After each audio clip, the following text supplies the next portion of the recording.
Hello friends, I am a Ukrainian who does not leave the territory of his country. I would like to tell you what is really happening at the front with the help of animation and the information that the armed forces of Ukraine are giving us.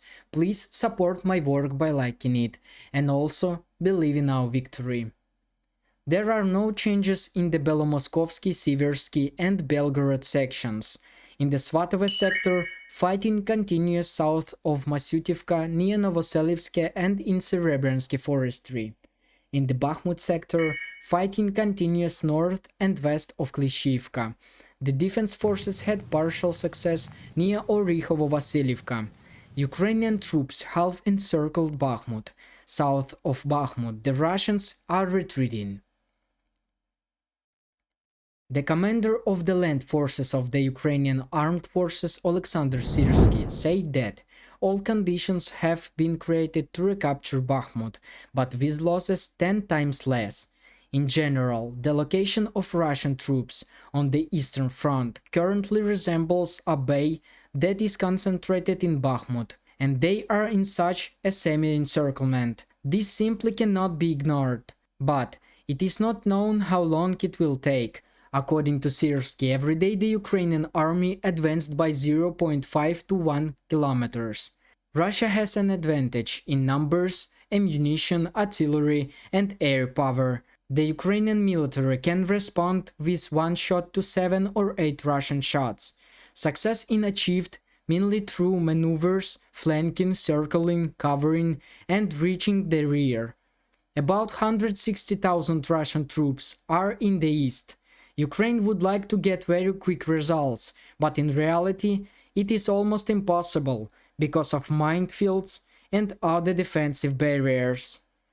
According to US analysts from the Institute for the Study of War, the Ukrainian Armed Forces advanced near Andriivka, 10 kilometers southwest of Bakhmut. In the Avdiivka sector, Russians had partial success near the village of Vesele. Heavy fighting continues near the village of Pervomaiske. In this footage, you can see the destruction of enemy vehicles by the 77th Air Assault Troops of Ukraine. 2 tanks went to storm Ukrainian positions, but the javelin in the experienced hands of Ukrainians stops this assault with one click, turning the Russian tanks into scrap metal. And in this video, the fighters of the Alcor Aerial Reconnaissance Unit filmed the destruction of an enemy infantry fighting vehicle near the village of Peremoga. Here you can see the defeat of an artillery crew, a truck and a field ammunition depot supported by an aerial reconnaissance group.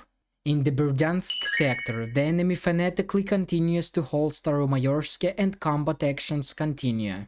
In the Zaporizhia sector, fighting continues near the village of Robotine. As a result of these battles, the Russians began to retreat without the possibility of regaining their lost positions, as there are no reinforcements and no rotation to the close rear. There are no changes in the Tauride section. Russians continue to destroy villages with artillery. At the same time, Ukrainian missile and artillery units hit 4 areas of concentration of enemy manpower, weapons and military equipment, an ammunition depot, 11 artillery pieces at firing positions, 2 air defense systems and an enemy electronic warfare station over the past day. In this footage you can see the consequences of explosions at a training ground in the temporarily occupied Crimea. The detonation of ammunition continues for the 2nd day. This comparative footage was published by Professor Hidenori Watanabe of the University of Tokyo. He used 2 satellite images, one taken on July 13 and the other on July 19, after the explosions. Ukraine continues to defend its independence and freedom. Support us in this difficult time. Terrorists have no place on Earth.